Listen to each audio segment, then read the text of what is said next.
अस्सलाम वालेकुम प्यारे लोगों, हमेशा खुश रहें, आबाद रहें और सेहतमंद रहें। क्योंकि सर्दियों का मौसम है और तबीयत जो है वो नासाज है। मैं बहुत दिनों तक सोचती रही 3-4 दिन से कि मैं वॉइस ओवर करूं। आवाज़ कुछ बेहतर नहीं है, लेकिन कितने दिन और इंतज़ार किया जा सकता है। तो मैंने एक बिस्मिल्लाह की और मैंने कहा चलें आपसे बात की जाए। अच्छा, लास्ट टाइम मैं आपको वो फ्लैट दिखाना भूल गई थी, गेस्ट हाउस जिसमें हम ठहरे थे। तो मुझे लगा कि नहीं, मुझे अपने लोगों को, दोस्तों को दिखाना चाहिए। और ये जनाब हमारा था गेस्ट हाउस था 3 बेडरूम का, और ये इतना बड़ा इसका ये हॉल था। इसके साथ इतना बड़ा जो है वो किचन भी था, और ये मेरा रूम था। और बिल्कुल साइड में जो है वो इतना बड़ा इसका किचन था। वीडियो बनाने से हम रह गए, और बहुत इसीलिए मज़ा आया क्योंकि सब साथ थे, सेपरेट रूम्स नहीं थे होटल की तरह। और एक अपनायत सी थी, एक घर का माहौल था। बच्चे खेलते थे, एंजॉय करते थे, रात में बातें करते थे। जब दिल चाहा खाना मंगा लिया, खा लिया, किचन में काम कर लिया, छोटे बच्चों के लिए खाना बना लिया किचन में, पोरेज वगैरह। तो बहुत अच्छा रहा ओवरऑल होटल से ज़्यादा, क्योंकि होटल में बहुत मुझे घबराहट होती है। तो जनाब ये जो है हम आए हैं आज शालीमार बाग। इसको कुछ लोग शालामार बाग भी कहते हैं और कुछ लोग शालीमार बाग कहते हैं, जो कि जो मुग़ल शहंशाह है शाहजहां, उसने लाहौर में बनवाया था। और ये जो बाग है ये 1 साल की मुद्दत में बना है, यानी 1641 टू 1642। बुनियाद जो है इसकी रखी गई थी 1637 में। और ये कैसे बना, क्या क्या सोच थी, क्या हुआ था, वो मैं आपको अभी तफसील बताती हूँ। ये हम आ गए हैं यहाँ पर टिकटिंग के लिए। बस ये है, इसके लिए हम आए। नहीं, मेरा ख्याल है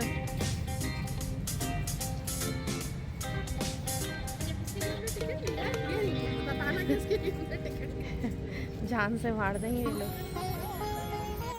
तो जनाब हुआ ये कि हम तो है नहीं मुग़ल, ना हमने ऐसा कोई वक्त देखा है, तो हमें क्या पता था। हम समझे शायद टिकट्स जो है वो इतने छोटे से बाग के लिए। असल में हमने शायद बहुत दिनों बाद लाहौर देखा था, हमें अंदाज़ा नहीं था कि मुग़ल जैसी कौम कोई उसके बाद ना आई नहीं है और ना थी।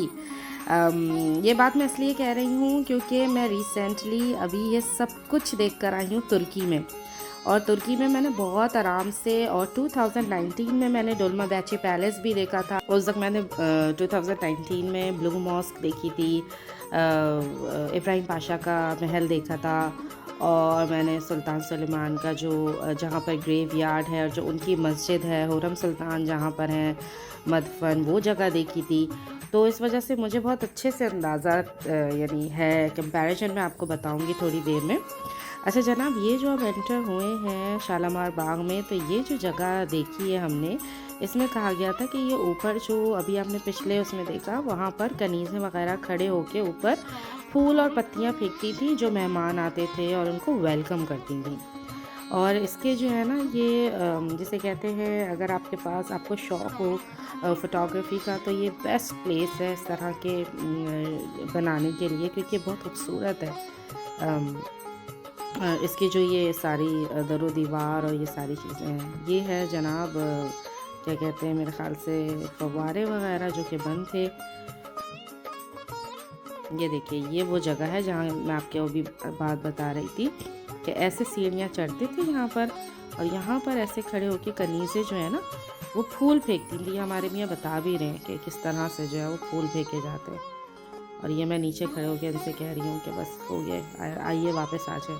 अच्छा, जब हम यहाँ से चले सीधे हाथ की तरफ, तो ये सारे बहुत सारे दरवाज़े वगैरह ये सब मैं देख रही थी अकेले। तो मैं इंतज़ार कर रही थी इन लोगों का। इतनी देर में जो है जब हम वापस आए, तो पता चला कि हम लोगों ने फरहान ने गाइड कर लिया है। और फिर गाइड ने हमको बताई सारी चीज़ें, क्योंकि गाइड का होना बहुत ज़रूरी है, वरना तो आप बस एक सैनिक व्यू में आप ये देखते चले जाएं, फ़ोटोग्राफ़ी कर लें। लेकिन अगर गाइड होगा तो वो आपको बताएगा सारी बातें, तो फिर और मज़ा आएगा, और दिलचस्पी पैदा होगी ये सब देखने में। अच्छा जनाब, कहानी की इब्तिदा ऐसे होती है कि मुग़ल बादशाह जो शाहजहां साहब थे, उन्होंने जब लाहौर में दरबार लगाया, तो जो उनके ख़ास बंदा ख़ास थे अली मर्दान ख़ान साहब, उन्होंने कहा कि वो एक ऐसे शख्स को जानते हैं जो नहर बनाने में बहुत महारत रखता है। तो शाहजहाँ ने खुश होकर हुक्म दिया कि दरियाए रावी से एक नहर निकालकर लाहौर के पास से गुजारी जाए, और इसके लिए शाहजहाँ ने ये नहर तैयार करने के लिए 2 लाख रुपए दिए। 1 साल के बाद जब शाहजहाँ दोबारा लाहौर आया तो नहर मुकम्मल हो चुकी थी।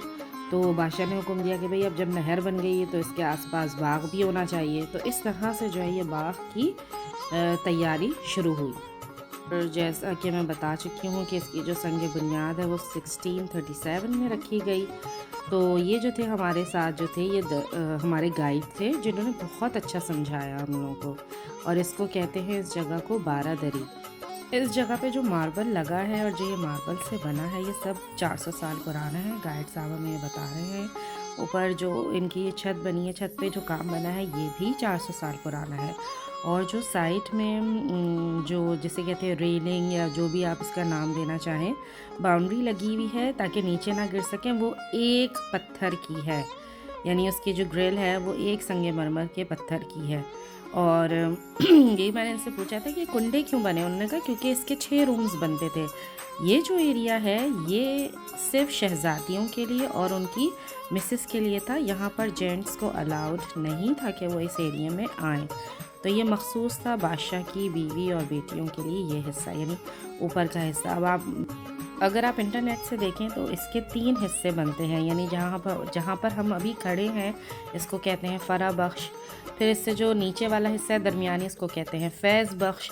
और जो बिल्कुल नीचे वाला हिस्सा है इस बाग का उसको कहते हैं हयात बख्श। लेकिन हमें गार्ड ने बताया कि ये आगे भी था और ये इससे भी बड़ा पार्क था, यानी गार्डन था। और इसके 7 लेवल्स थे, यानी 7 हिस्से थे जो कि उन्होंने बंद कर दिए और उसको किसी और काम में इस्तेमाल किया जा रहा है। और टूरिस्ट के लिए इन्होंने सिर्फ 3 हिस्से खोले। अच्छा, जो गाइड साहब थे उन्होंने हमें बताया कि अब हम नीचे जाएंगे और नीचे जाने पर जो नीचे वाला हिस्सा है वो कहलाता है फैज़ बख्श। और उन्होंने क्योंकि कहा कि मैं आपको दिखाऊंगा कि किस तरह समा बंधता था, किस तरह बादशाह जो है वो खुश होते थे और किस तरह से यहाँ पर वो बैठ के ये सारा यानी एंटरटेनमेंट हासिल करते थे। और क्या कहते हैं, उन्होंने कहा कि इसका एकोसिस्टम बहुत अच्छा था कि जब वो ताली बजाते थे एक जगह से तो दूसरी जगह तक आवाज़ जाती थी और वो पूरा गूंजता था। यानी उन्होंने इस तरह से डिस्क्राइब किया कि मुझे तो लगा भाई हम उसी एरा में पहुँच गए। ऊपर वाला हिस्सा कहलाता था फ़रा बख्श। नाउ अब हम कहाँ पर आ गए, दरमियाने हिस्से में जिसका नाम है फैज़ बख्श। और गाइड साहब हमें बता रहे हैं कि जिन पत्थरों पर, जिन ईंटों पर चूना लगा हुआ है वो जो है ओरिजिनल उसी ज़माने के पत्थर और ईंटें हैं। नीचे इसकी दोबारा फिलिंग की गई है, लेकिन जो ऊपर चूना जिस चीज़ पर लगा है ये ओरिजिनल है।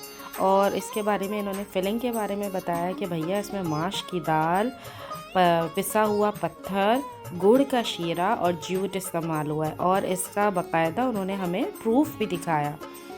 मैं अभी आप लोगों को दिखाती हूँ कि तो इस तरह। और उन्होंने यही कहा क्योंकि ज़ाहिर है ये मसाला जो है ये इतना ज़बरदस्त ताकतवर मसाला लगा है जब ये दीवारें खड़ी हैं भैया आज तक। तो हम लोगों ने पता नहीं क्या हुआ था कि माशाल्लाह जो है गाइड साहब ने कहा कि अगर आप कहें तो मैं ये फव्वारे चलवा सकता हूँ, तो थोड़ी सी पेमेंट करनी होगी। तो फरहान ने पूछा तो मैंने कहा ज़ाहिर है आए हैं यहाँ पर तो लाजिम ये होगा। तो उसने फिर इसके फव्वारे चलाए। अच्छा बताए बहुत फ़ायदा होता है गाइड से, अब उसने बताया। अच्छा, इंटरनेट पे लिखा हुआ है कि ये जो है ना इनकी बेटी के लिए बना था, लेकिन जो गाइड है उसने कहा कि मलिका के लिए, क्योंकि मलिका को बारिश का साउंड यानी बहुत पसंद थी आवाज़। तो ये एक पत्थर 6 महीने में ये एक पत्थर अफ़गानिस्तान से लाहौर लाया गया था। ये हाथ से बना हुआ पत्थर है। और जब ऊपर से इस पे पानी डलता था, क्योंकि ये दरमियाना हिस्सा है तो ऊपर वाले हिस्से से पानी नीचे आ जाता था, तो जब इस पे पानी डलता था तो इसमें से फिर बारिश का साउंड बनता था, यानी आवाज़ पैदा होती थी। तो मलिका को बहुत अच्छा लगता था। और ये पीछे जो तख्त है ये भी यहाँ पर बैठ के फिर ये लोग शहंशाह वगैरह लुत्फ़ अंदोज़ होते थे। अच्छा जनाब, ये वो जगह है जहाँ पर तबला साज वगैरह यहाँ पर बैठते थे और राग छेड़ते थे। और ये जो छोटे छोटे चबूतरे आप देख रहे हैं ना, यहाँ पर कनीज़ें खड़ी होती थी और रक़्स करती थी। जितना भी इस पार यानी इसके चारों तरफ, फव्वारों के चारों तरफ छोटे चबूतरे, हर चबूतरे पे कनीज़ खड़ी होती थी। अच्छा पता है, गाइड से भी बहुत फ़र्क पड़ता है। जो हमने अपना ये शाही किला है उसमें जो किया था, वो गाइड वैसा नहीं था जैसे ये साहब थे। बहुत मज़ा आया था। और ये देखिए जनाब, ये 200 रुपये में गाइड की जो फ़ीस थी वो 1000 रुपये थी और उन्होंने टोटल 1200, और ये सिर्फ 200 रुपये में सोचें आपको ये देखने का मौका मिल गया फव्वारे। क्योंकि पता नहीं वो कह रहे थे ये मोटर से नहीं चलते, यूँ पानी आता है, यूँ जाता है। मैं वही आप लोगों से कह रही थी कि जब मैंने वहाँ पर तोपकापी पैलेस और ये सब देखा था, उन लोगों ने अपनी सारी चीज़ें बहुत अच्छे से अभी तक संभाल के उसका अपना जो वर्षा है उसकी निगहदाश्त के साथ उसको सही से देख रहे हैं। और हमारी चीज़ें हो गई हैं ख़राब, लेकिन जो सिस्टम था ना, ये मैंने वहाँ नहीं देखा कि वो यूँ चलता है तो फिर यूँ पानी ऐसे हो जाता है। अभी पिछले उसमें पिक्चर्स में कोई एसी रूम उन्होंने बताया था कि गर्मियों में जो है वो किसी उसके लिए बनाया था एसी रूम, तो उसके लिए बताया था कि वो जो है यूँ ऐसे करते तो पानी नीचे से आता था, तो पानी जो है वो ठंडा होके आता था, तो वो कूलिंग का इफ़ेक्ट देता था। ये चीज़ें वहाँ थी नहीं है। ये सारी साइंस लड़ाई गई है यहाँ, तो इसलिए बहुत अच्छा लगा। और थोड़ा सा अफसोस भी हुआ कि भाई इसकी थोड़े और ख्याल कर लेते तो बहुत अच्छा होता। तो साहब ये बता रहे हैं कि ये जो दिए के जो ताक हैं, जो सॉकेट से या बने हुए जो है रूम्स हैं छोटे छोटे, इसके बीच में लाइन है, होल है, यानी जगह है, वहाँ से पानी गिरता था और इसमें दिए रखते थे। और जब वो नीचे गिरता था तो ऐसा लगता था कि यानी दिए जो हैं वो पानी में से जा रहे हैं और पानी जो है वो रोशनियाँ फेंक रहा है। यानी बहुत ही कुछ ज़बरदस्त आला सी चीज़ है भाई। पहले के लोग ज़्यादा वो होते थे ज़ौक़ वाले। और ये जो है अब ये फुल ताकत से जो है चलने शुरू हो गए सारे फव्वारे। Second name Deepmala and third name Chini Khana. This left right is minister seat here and this hall is original but daytime is colorful flower and night time is oil lamp यहाँ पर रखे जाते थे। इस swimming pool का पानी जब पानी फुल होता था, आपको इनके होल्स भी दिखाता हूँ। यहाँ पर लाइन से होल्स बने हुए हैं। इस स्विमिंग पूल का पानी होल्स के जरिए अंडरग्राउंड फ्लोर जिस पे आप खड़े हैं, लेफ्ट राइट एंड स्ट्रेट देखें भाजी, ये शेड्स के ऊपर गैप बना हुआ है। दिखाएं, ये शेड्स के ऊपर गैप बना हुआ, बारी तीनों तरफ से देखें। जिस तरह वाटरफॉल के ऊपर बना हुआ है, वहाँ से पानी वाटरफॉल बनकर नीचे गिरता था, पीछे ऑयल लैंप होता था, उसकी रोशनी के रिफ्लेक्ट से कलरफुल रेनबो बनती थी। इसलिए इसको सावन भादो का नाम दिया। महाराजा रणजीत सिंह ने अपनी हिंदी लैंग्वेज में इसको दीपमाला का नाम दिया। दीप बोलते हैं चिराग को, माला means jewellery. And third name चीनी खाना इसको इसलिए बोलते हैं कि ये वाइट मार्बल का बना हुआ है। 400 ईयर्स ओल्ड मार्बल लगा हुआ है। उसके बाद गाइड ने कहा कि जो नीचे वाला, ये सबसे नीचे वाला ज़री जो है इस हिस्सा, उसको कहते हैं हयात बख्श। तो उन्होंने कहा आप लोग यहाँ चलना पसंद करेंगे, लेकिन चल चल के भाई हमारी अपनी हयात ख़तरे में पड़ गई थी। हमने कहा बस भाई बस, बहुत शुक्रिया। उसके बाद जनाब हम वापस हो लिए और उन्होंने फिर और बताया, उन्हीं की ज़बानी सुनिए। इंजीनियर्स नेम थे Amir Khalilullah and Ali Mardan Khan from Iran. ईरानी थे, बहुत फेमस थे, मशहूर, हिस्ट्री में नाम आएगा अली मर्दान और अमीर खलीलुल्लाह का। और उन्होंने इसको कंप्लीट किया था अपनी दिन रात की मेहनत और जद्दोजहद के साथ। 1 year 5 months and 4 days में कंप्लीट कर देना पूरे गार्डन को। और ये पूरा garden 1 year 5 months and 4 days में कंप्लीट। और उसकी जो कॉस्ट उस जमाने में आई 600,000 rupees at that time. 6 lakh में शालामार गार्डन कंप्लीट। अच्छा जनाब, नेक्स्ट व्लॉग में मिलेंगे इंशाल्लाह ताला। ये देखें गाइड साहब ने हमें जूट भी दिखा दिया कि कैसे लगा हुआ है, पूरा उन्होंने हमें सबूत दिया। इंशाल्लाह फिर मिलेंगे। अल्लाह हाफ़िज़।